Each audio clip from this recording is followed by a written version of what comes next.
हैं कि उनके दो डैडी थे। जिन्होंने उनको जन्म दिया उनको वे पुअर डैड कहते हैं और जिन्होंने उनको अमीरी के गुर सिखाए उन्हें वे रिच डैड कहते हैं। दोनों ने जिंदगी भर कड़ी मेहनत की थी, परंतु उनमें से एक बहुत पढ़ा लिखा होने के बाद भी पूरी जिंदगी पैसे के लिए परेशान होता रहा। इतना पढ़ा लिखा होने के बावजूद भी वो अपने पीछे कर्ज छोड़कर मरा, जबकि दूसरा सिर्फ 8वीं तक पढ़ने के बावजूद अमेरिका के हवाई राज्य के सबसे अमीर व्यक्तियों में से एक बन गया और मरने पर उसके परिवार को, चर्च को और जरूरतमंदों को करोड़ों डॉलर की दौलत देकर गया। ऐसा क्यों हुआ होगा? क्योंकि दोनों डैडियों की पैसे के बारे में सोच अलग अलग थी। वो कैसे? चलो देखते हैं। पढ़े लिखे डैडी कहते थे पैसे का मोह ही सभी बुराइयों की जड़ है, जबकि दूसरे डैडी कहा करते थे पैसे की कमी ही सभी बुराइयों की जड़ है। एक डैडी को यह कहने की आदत थी मैं इसे नहीं खरीद सकता। दूसरे डैडी इन शब्दों के इस्तेमाल से चिढ़ते थे। वे जोर देकर कहा करते थे कि मुझे इसके बजाय यह कहना चाहिए मैं इसे कैसे खरीद सकता हूँ। पहला वाक्य नकारात्मक है और दूसरा प्रश्नवाचक। एक में बात खत्म हो जाती है और दूसरे में आप सोचने के लिए मजबूर हो जाते हैं। जब हम कहते हैं मैं इसे नहीं खरीद सकता तो हमारा दिमाग काम करना बंद कर देता है। इसके बजाय जब हम ये सवाल पूछते हैं मैं इसे कैसे खरीद सकता हूँ तो हमारा दिमाग काम करने लगता है। मेरे दोनों डैडियों की विचारधारा में जमीन आसमान का अंतर था। एक डैडी सिखाते थे मेहनत से पढ़ो ताकि तुम्हें किसी अच्छी कंपनी में नौकरी मिल जाए, जबकि दूसरे डैडी की सीख ये थी मेहनत से पढ़ो ताकि तुम्हें किसी अच्छी कंपनी को खरीदने का मौका मिल जाए। एक डैडी कहते थे मैं इसलिए अमीर नहीं हूँ क्योंकि मुझे बाल बच्चों को पालना पड़ता है। दूसरे डैडी कहते थे मुझे इसलिए अमीर बनना है क्योंकि मुझे बाल बच्चों को पालना है। एक डैडी डिनर की टेबल पर पैसे और बिजनेस के बारे में बात करने के लिए हमेशा प्रोत्साहित करते थे। दूसरे डैडी भोजन करते समय पैसे की बातें करने के लिए मना करते थे। एक का कहना था जहाँ पैसे का सवाल हो सुरक्षित कदम उठाओ, खतरा मत उठाओ। दूसरे का कहना था खतरों का सामना करना सीखो। एक का मानना था हमारा घर ही हमारा सबसे बड़ा निवेश और हमारी सबसे बड़ी संपत्ति है। दूसरे का मानना था मेरा घर मेरा दायित्व है और अगर आपका घर आपकी नजर में आपका सबसे बड़ा निवेश है तो आप गलत है। दोनों ही अपने बिल समय पर चुकाते थे, परंतु उनमें से एक सबसे पहले अपने बिल चुकाता था जबकि दूसरा सबसे आखिर में। एक डैडी ने मुझे बताया कि अच्छी नौकरी तलाशने के लिए अच्छा सा बायोडाटा कैसे लिखा जाए, जबकि दूसरे ने मुझे यह सिखाया कि कैसे मजबूत व्यावसायिक और वित्तीय योजनाएं लिखी जाए जिससे मैं नौकरियां दे सकूं। बचपन में ही मैं ये समझ गया था कि हमें अपने विचारों पर ध्यान देना चाहिए। मैंने देखा कि मेरे गरीब डैडी इसलिए गरीब नहीं थे क्योंकि वे कम कमाते थे, बल्कि इसलिए गरीब थे क्योंकि उनके विचार और काम गरीबों की तरह थे। अमीर डैडी के साथ में जब रॉबर्ट की शिक्षा शुरू हुई तब वे केवल 9 साल के थे। रिच डैड ने उनको 30 सालों तक कुल 6 महत्वपूर्ण सबक सिखाए और यह पुस्तक उन्हीं 6 महत्वपूर्ण सबकों के बारे में है। और अब मैं आपको वही 6 महत्वपूर्ण सबक बताऊंगा जिनकी बदौलत रॉबर्ट के डैडी अमीर बन गए और रॉबर्ट भी। तो इन 6 पॉइंट्स को ध्यान से सुनना और एक भी पॉइंट मिस मत करना। सबक नंबर 1, अमीर लोग पैसे के लिए काम नहीं करते बल्कि पैसा उनके लिए काम करता है। गरीब और मध्य वर्गीय लोग पैसे के लिए काम करते हैं, अमीरों के लिए पैसा काम करता है। जी हाँ, आपने बिल्कुल सही सुना। कोई भी अमीर इंसान पैसों के लिए काम नहीं करता बल्कि वो कुछ ऐसा करते हैं कि पैसा ही उनके लिए काम करने लगता है। एक गरीब और मिडिल क्लास आदमी रैट रेस में फंस जाता है और उसमें से कभी बाहर नहीं आ पाता। अब रैट रेस होता क्या है, पहले हमें यही समझना पड़ेगा। रॉबर्ट कहते हैं कि जब भी किसी गरीब आदमी को या किसी मिडिल क्लास आदमी को नौकरी मिलती है तो वो तुरंत अगले महीने से ही अपने लिए कुछ नई चीज खरीदने के लिए बेताब हो जाता है। वह अपने लिए महंगी ऐशो आराम की चीजें खरीद लेता है, महंगे कपड़े, महंगे जूते, महंगा फोन, महंगा लैपटॉप और बढ़िया सी कार। और फिर शुरू हो जाता है ईएमआई का ट्रैप। ऐसे ईएमआई जो सालों साल तक देने पड़ते हैं जिससे वह बाहर कभी नहीं निकल पाता। उसे हर महीने अपने ईएमआई देने होते हैं। अगर वह 1 महीने के लिए भी काम पर नहीं जाएगा तो उसके मन में डर बैठ जाता है कि वह कैसे अपने ईएमआई भर पाएगा और कैसे अपना कर्ज उतर पाएगा। कहीं बैंक वाले उसकी कार उठाकर ना ले जाए। अगर ऐसा हुआ तो उसकी समाज में क्या इज्जत रह जाएगी। वह सुबह उठता है, काम पर जाता है, शाम को लौटता है और महीना पूरा होने पर अपना पगार लेता है और ईएमआई भर देता है। यही सिस्टम हर दिन हर महीने चलता रहता है और इस लंबे ट्रैप में वह इस कदर फंस जाता है कि इस ट्रैप से वह कभी बाहर निकल ही नहीं पाता। इसे ही रॉबर्ट ने रैट रेस कहा है। अगर आपको चूहा दौड़ से बाहर निकलना है तो आपको पैसे के लिए काम करना छोड़ना पड़ेगा और पैसे को आपके लिए काम करवाना पड़ेगा, तभी आप चूहा दौड़ से बाहर निकल सकते हैं। अमीर इंसान पैसों के लिए काम नहीं करता बल्कि वो कुछ ऐसा करता है कि पैसा ही उनके लिए काम करने लगता है। लेकिन कैसे, वो अब आने वाले कुछ पॉइंट्स में देखेंगे। वीडियो में बने रहिए और अंत तक देखते रहिए क्योंकि आने वाले पॉइंट्स बहुत ही इंटरेस्टिंग होने वाले हैं। सबक नंबर 2, पैसे की समझ क्यों सिखाई जानी चाहिए। ज्यादातर लोग जिंदगी भर यह नहीं समझ पाते कि असल बात यह नहीं है कि आप कितना पैसा कमा पाते हैं, बल्कि यह है कि आप कितना पैसा बचा पाते हैं। आपने लॉटरी जीतने वाले उन गरीब लोगों की कहानियां सुनी होगी जो अचानक अमीर बन जाते हैं पर कुछ समय बाद वे फिर से गरीब हो जाते हैं। ये लोग लाखों करोड़ों जीतते हैं फिर भी वे लौटकर वहीं आ जाते हैं जहां से उन्होंने शुरू की थी। आपने उन व्यावसायिक एथलीट्स की कहानियां भी पढ़ी होंगी जो 24 साल की उम्र में हर साल करोड़ों डॉलर कमाते हैं और 34 साल की उम्र में उन्हें पुल के नीचे सोना पड़ता है। इसका क्या कारण है? इसका एक ही कारण है कि उनके अंदर पैसे की समझ ही नहीं थी। लंबे समय में यह महत्वपूर्ण नहीं है कि आपने कितना पैसा कमाया, बल्कि महत्वपूर्ण यह है कि आपने कितना पैसा बचाया और आपने कितनी पीढ़ियों तक उस पैसे को सहेजा। मेरे अमीर डैडी ने मुझसे बचपन में कहा था, अगर तुम अमीर बनना चाहते हो तो तुम्हारे पास पैसे की समझ होनी चाहिए। पैसे की समझ विकसित करने के लिए आपको संपत्ति और दायित्व का अंतर पता होना चाहिए और हमेशा संपत्ति ही खरीदनी चाहिए। अगर आप अमीर बनना चाहते हैं तो आपको बस इतना ही जानने की जरूरत है। यही पहला और आखिरी नियम है, यही इकलौता नियम है। यह बहुत आसान लगता है, परंतु ज्यादातर लोगों को यह पता ही नहीं है कि यह नियम कितना महत्वपूर्ण है। ज्यादातर लोग पैसे की समस्याओं में सिर्फ इसलिए उलझे रहते हैं क्योंकि उन्हें यह पता ही नहीं होता कि संपत्ति और दायित्व में क्या फर्क होता है। अमीर लोग संपत्ति इकट्ठी करते हैं, गरीब और मध्य वर्गीय लोग दायित्व इकट्ठे करते हैं। और मजे की बात यह है कि उन लोगों को यह लगता है कि वे संपत्ति इकट्ठी कर रहे हैं। अगर ये इतना आसान है तो फिर हर आदमी अमीर क्यों नहीं बन जाता? क्योंकि लोग संपत्ति और दायित्व में फर्क नहीं कर पाते। तो संपत्ति और दायित्व में क्या फर्क होता है? संपत्ति वह चीज है जो आपकी जेब में पैसे डालती है, दायित्व वह चीज है जो आपकी जेब से पैसे निकालती है। दोबारा से कान खोलकर फिर से सुन लीजिए, क्योंकि ये लाइन बहुत इंपॉर्टेंट है। संपत्ति वह चीज है जो आपकी जेब में पैसे डालती है, दायित्व वह चीज है जो आपकी जेब से पैसे निकालती है। वास्तव में आपको इतना ही जानने की जरूरत है। अगर आप अमीर बनना चाहते हैं तो आप जिंदगी भर संपत्ति खरीदते रहिए। अगर आप गरीब या मध्य वर्गीय आदमी बनना चाहते हैं तो आप दायित्व खरीदते रहिए। इनके बीच के फर्क को न जानने से ज्यादातर लोग जीवन भर पैसे की तंगी से परेशान रहते हैं। इसे एक एग्जाम्पल से समझते हैं। सुरेश और रमेश दोनों को एक साथ ही नौकरी लग जाती है। कुछ समय बाद दोनों 10-10 लाख रुपयों की इन्वेस्टमेंट करते हैं। सुरेश अपने लिए 10 लाख की कार खरीदता है क्योंकि उसे ऐशे आराम की जिंदगी जीना पसंद है, और रमेश 10 लाख की जमीन खरीदता है। शुरुआत में सुरेश बहुत खुश होता है कि वह कार में घूम रहा है और रमेश आज भी बस में धक्के खा रहा है। लेकिन 5 साल का समय बीतने के बाद रमेश के 10 लाख के प्लॉट की कीमत डबल मतलब 20 लाख हो जाती है और सुरेश के कार की कीमत आधे से भी कम हो जाती है। रमेश अपने प्लॉट को 20 लाख में बेच देता है और एक ऐसी नई प्रॉपर्टी ढूंढता है जहां मालिक अर्जेंट प्रॉपर्टी बेचना चाहता हो। अर्जेंट बेचने के चक्कर में थोड़ा सस्ते में भी बेचने के लिए तैयार होता है। रमेश को 25 लाख की प्रॉपर्टी 20 लाख में ही मिल जाती है। रमेश वह प्रॉपर्टी खरीद लेता है, फिर से 5 साल तक अपने पास रखता है। 5 सालों के बाद वही प्रॉपर्टी को 50 लाख में बेच देता है। अब वह फिर से ऐसे मालिक की तलाश करता है जो अर्जेंसी में अपनी प्रॉपर्टी बेचना चाहता है। वह फिर से ऐसे मालिक को ढूंढने में कामयाब रहता है और 60 लाख की प्रॉपर्टी को 50 लाख में ही खरीद लेता है और फिर से 5 साल तक इंतजार करता है। अब पूरे 15 साल बीत चुके हैं। रमेश अपना 50 लाख का प्लॉट 1 करोड़ में बेच देता है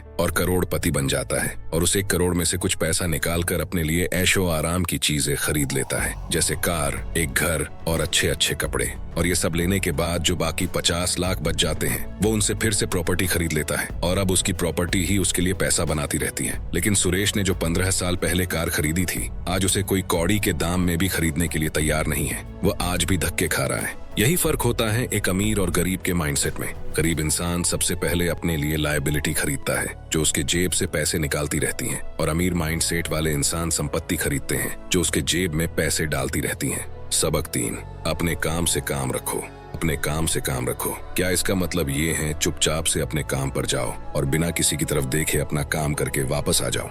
नहीं, इसका मतलब ये बिल्कुल भी नहीं है। अपने काम से काम रखो का मतलब है कि आप अपनी नौकरी करते रहिए, लेकिन अपने संपत्ति वाले कॉलम को बढ़ाते रहिए और दायित्व के कॉलम को कम करते रहिए। ऐसा करने से आप नौकरी करते हुए भी आप अमीर बन सकते हैं। अपने काम से काम रखना शुरू कर दें। दिन की नौकरी को करते रहें, परंतु असली संपत्तियों को खरीदना भी शुरू कर दें। परंतु ऐसे दायित्वों या व्यक्तिगत चीजों से बचें जिनकी कीमत एक बार घर लाने पर कम हो जाए। आप जिस क्षण एक नई कार शोरूम से बाहर ले जाते हैं उसकी कीमत 25% कम हो जाती है। ये सच्ची संपत्ति नहीं है, हालांकि आपके बैंकर भी इसे संपत्ति मानते हैं। तो आखिर सवाल उठता है कि हमें किस तरह की संपत्तियों का संग्रह करना चाहिए। मैं आपको या आपके बच्चों को किस तरह की संपत्तियों के संग्रह की प्रेरणा दे रहा हूँ। मेरी दुनिया में असली संपत्तियाँ कई तरह की होती हैं। नंबर 1, ऐसे बिजनेस जिनमें मेरे होने की जरूरत न हो। मैं उनका मालिक जरूर हूँ, परंतु उन्हें दूसरे लोग चलाते हैं। अगर मुझे वहाँ काम करना पड़े तो यह बिजनेस नहीं होगा, यह मेरी नौकरी होगी। नंबर 2, स्टॉक मार्केट या शेयर मार्केट, जहाँ आपको पैसा इन्वेस्ट कर देना है।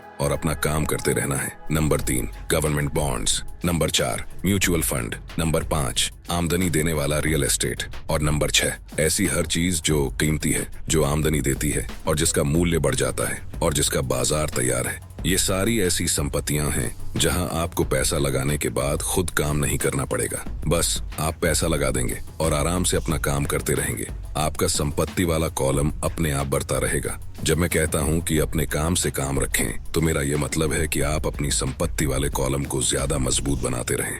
एक बार इसमें $1 जाए तो वह बाहर ना निकल पाए। इसे इस तरह सोचें कि जब $1 आपकी संपत्ति वाले कॉलम में जाता है तो वह आपका कर्मचारी बन जाता है, जो आपके लिए काम करता रहेगा। अपनी दिन की नौकरी करते रहे, एक अच्छे मेहनती कर्मचारी की तरह काम करें, परंतु अपने संपत्ति वाले कॉलम को बढ़ाते रहे। और हाँ, और एक इम्पोर्टेंट बात, जब आपका कैश फ्लो बढ़ता है तब आप कुछ ऐशो आराम की चीजें खरीद सकते हैं। इस बारे में एक महत्वपूर्ण तथ्य यह है कि अमीर लोग ऐशो आराम की चीजें सबसे बाद में खरीदते हैं, जबकि गरीब और मिडिल क्लास लोग ऐशो आराम की चीजें सबसे पहले खरीदते हैं। ये सेंटेंस इतना इम्पोर्टेंट है कि अगर आप इसे ध्यान से समझेंगे तो आपको अमीरों के अमीर बनने का राज समझ में आएगा। आप चाहे तो इसे बैक जाकर 2 बार सुन सकते हैं।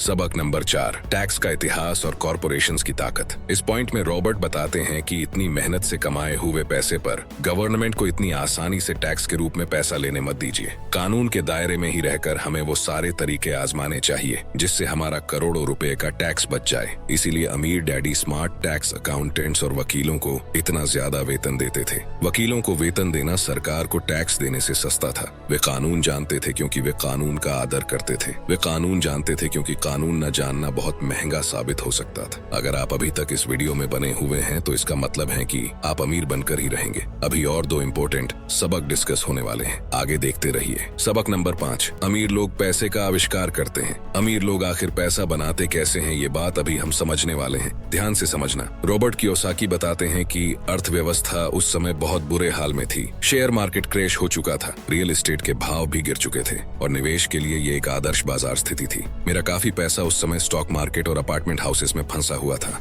चूंकि हर कोई बेच रहा था इसलिए मैं खरीद रहा था। मैं पैसे बचा नहीं रहा था, मैं निवेश कर रहा था। मेरी पत्नी और मेरे पास $10 लाख से ज्यादा नकद थे जो तेजी से बढ़ते हुए बाजार में काम कर रहे थे। निवेश करने के लिए यह सबसे बढ़िया मौका था। अर्थव्यवस्था भयावह थी। मैं बहुत छोटे छोटे निवेशों का तो वर्णन नहीं कर सकता, परंतु कई बड़ी बातें जरूर बताना चाहूंगा। हर कहीं मुझे बिकाऊ है के बोर्ड दिखते थे। टिम्बर मार्केट का बुरा हाल था, स्टॉक मार्केट में क्रैश हुआ था और अर्थव्यवस्था में मंदी थी। एक सड़क पर मैंने एक बिकाऊ है का बोर्ड देखा जो वहाँ काफी लंबे समय से लगा हुआ था। ये पुराना दिख रहा था। एक दिन इसके पास से जॉगिंग करते समय मेरी मुलाकात इसके मालिक से हो गई जो परेशान दिख रहा था। मैंने पूछा, आपने अपने घर की क्या कीमत लगाई है? मालिक घूमा और कमजोर मुस्कुराहट के साथ कहा, आप कीमत लगा लें, ये 1 साल से ज्यादा समय से बिकाऊ है और अब तक कोई इसे देखने तक नहीं आया है। मैं इसे देखता हूँ, मैंने कहा, और आधा घंटे बाद मैंने इसे $20,000 में खरीद लिया, जो उसके द्वारा मांगी गई कीमत से कम थी और जिसकी एक्चुअल कीमत $65,000 थी। यह 2 बेडरूम का छोटा सा सुंदर घर था जिसकी खिड़कियों पर जिंजर ब्रेड का ट्रिम था। यह 1930 में बना था और इसका रंग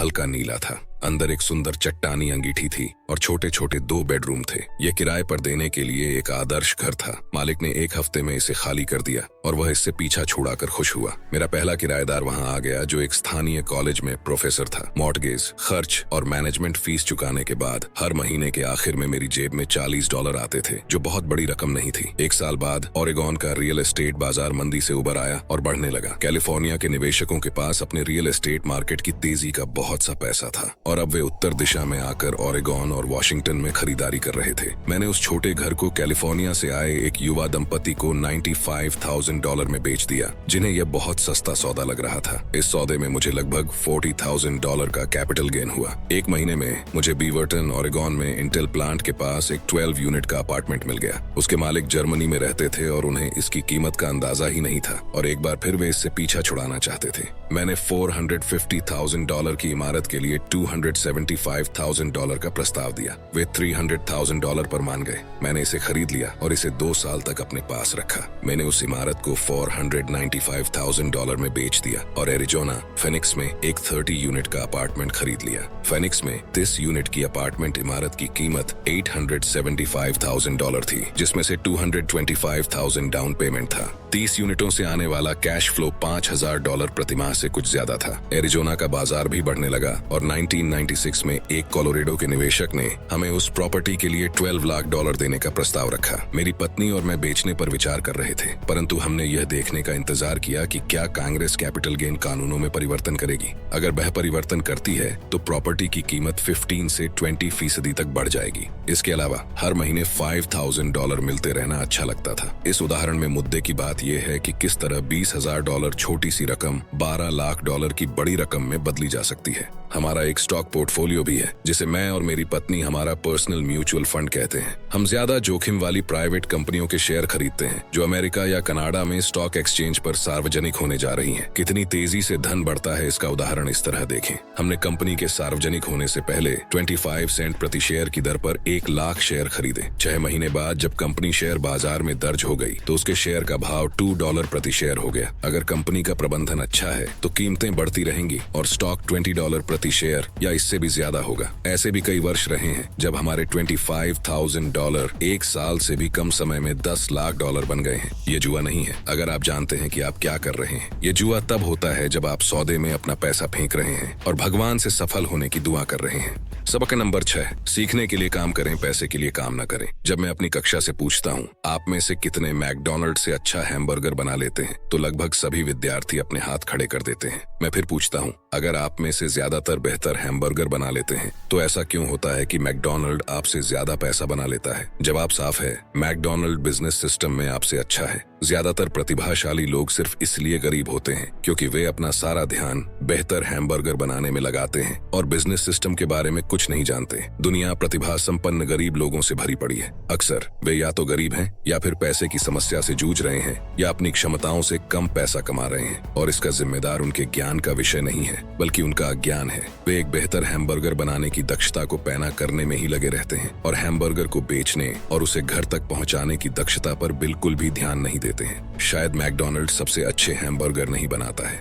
परंतु वे एक मूलभूत रूप से औसत हैमबर्गर को बेचने और उसे घर तक पहुंचाने में सर्वश्रेष्ठ है। मैं युवा लोगों को यही सलाह दूंगा कि नौकरी खोजते समय वे इस बात पर कम ध्यान दे कि वे कितना कमा रहे हैं, लेकिन इस बात पर ज्यादा ध्यान दे कि वे कितना सीख रहे हैं। रास्ते पर आगे की तरफ देखकर यह तय करे कि किसी खास प्रोफेशन को चुनने के पहले और चूहा दौड़ में फंसने से पहले वे किन योग्यताओं में पारंगत होना चाहते हैं। तो दोस्तों, ये थे वो 6 सबक जो रिच डैड ने रॉबर्ट कियोसाकी को सिखाए थे और जिनकी बदौलत वे अमेरिका हवाई राज्य के सबसे अमीर आदमी बन गए।